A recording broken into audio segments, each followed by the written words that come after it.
En 1932, vous avez au pouvoir des libéraux autoritaires, c'est-à-dire ils sont pro-patronat, ils font une politique de l'offre, ils veulent la prospérité des affaires, et en même temps ils veulent un régime autoritaire, puisque les affaires impliquent la stabilité politique. Donc ils sont prêts à tordre la Constitution dans le sens d'un présidentialisme accru. Ce sont des libéraux autoritaires qui baissent inexorablement dans les élections, ils perdent de manière répétée, et ces gens-là, après avoir envisagé le coup de force militaire, le coup d'État, oui. L'armée dit plutôt non parce que nous n'allons pas tenir.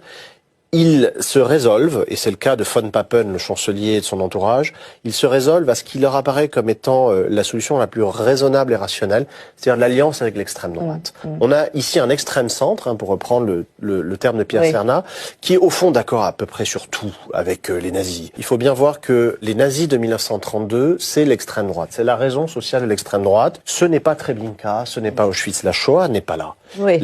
Les nazis d'ailleurs, qui sont antisémites radicaux, rabiques et obsessionnels.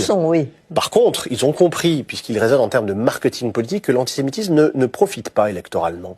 Ça flatte la base, qui vote pour eux de toute manière, mais ça ne permet pas de gagner des parts de marché. Ils raisonnent comme ça. Et donc, ils mettent en sourdine leur antisémitisme entre 29 et 32 pour insister sur le marxisme. Alors, le marxisme, c'est aussi le PS, à l'époque, pour eux. Enfin, ça fait un ennemi commun et ça soude cette coalition. Voilà. Exactement. Et dès lors, en historicisant les choses, on comprend mieux pourquoi les élites de l'époque ont fait le choix des nazis. Parce que, au fond, c'est l'extrême droite classique. On est d'accord avec elle sur à peu près tout. On est antisémite aussi, avec les nazis. Ça, il n'y a pas de problème. Ça protège les puissants, quoi. Mais par contre, personne n'imagine, et les nazis non plus, la Shoah. Ça, c'est un processus qui va s'enclencher de manière brutale à l'été 1941, au moment de l'invasion de l'URSS. Ça ne figure pas dans Mein Kampf, par exemple? Non, la politique nazie, c'est une politique médiévale. C'est les Juifs dehors. Le slogan nazi, c'est Judenraus, les Juifs dehors. Donc l'expulsion à la Saint-Louis. Ce qu'on fait en Europe depuis le Moyen-Âge, c'est le vieil antisémitisme, évidemment recodé au XIXe siècle par la biologie et le racisme biologique, mais l'idée de l'extermination, alors ça, c'est hors de portée, si vous voulez.